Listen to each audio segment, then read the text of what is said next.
ఇక్కడ Jubilee hills నియోజకవర్గ పరిధిలో ఉన్నాం మనము. ఇక్కడ మనతో పాటు కొంతమంది ఇక్కడ ఉన్నటువంటి ఓటర్లు ఉన్నారు. వాళ్ళతో ఒకసారి మాట్లాడే ప్రయత్నం చేద్దాం. అన్న ఏం పేరన్నా? భయపాలండి అన్న, ఇక్కడ జూబ్లీ హిల్స్ లో బై ఎలక్షన్ ఉంది కదా? అవును సార్. ఏ పార్టీకి గెలుస్తుంది అనుకుంటున్నారు? ఎవరికి ఓట్లు పడతాయి అనుకుంటారు? ఇప్పుడు ప్రస్తుతానికి ఉన్నది ప్రభుత్వం కాంగ్రెస్ అండి. అవునవును, కాంగ్రెస్ ప్రభుత్వం చేసింది ఏం లేదు. కాకపోతే మాత్రం నవీన్ యాదవ్ నిలబడ్డాడు కాబట్టి ఇంతకుముందు 3 సార్లు గోపీనాథ్ గారు గెలిచినారు. ప్రతి ఒక్కరికని కాకుండా జూబ్లీ హిల్స్ నియోజకవర్గం లోపల ఏది కావాలన్నా ఆయన ఇంచుమించు 80% 90% చేసినాడు.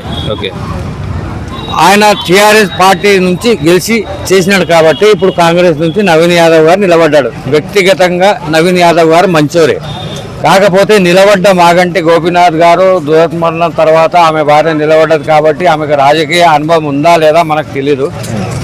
కాకపోతే వ్యక్తిగతంగా ఆయన పేరు మీద ఓట్లు పడవచ్చు పడకపోవచ్చు, వేరే విషయం.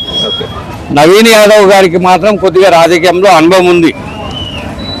ఆయన వస్తే చేస్తాడు అని మాత్రం నమ్మకం ఉంది. పబ్లిక్ చేస్తాడని అనుకుంటున్నాము. ఇక తర్వాత గెలిస్తే మాత్రం బాగుంటుంది. నవీన్ యాదవ్ గారికి గెలిస్తే బాగుంటుంది అని అనుకుంటున్నాను. Okay okay.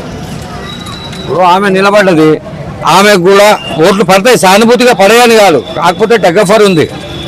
ఎన్ని పడతాయి, ఎన్ని ఓట్లతో అని కాదు, కొన్ని ఓట్లతోటి ఎవరు గెలిచినా కూడా కొన్ని ఓట్లతో మాత్రమే గెలుస్తారండి. నవీన్ యాదవ్ గారు మాత్రం వ్యక్తిగతంగా మంచి వ్యక్తే.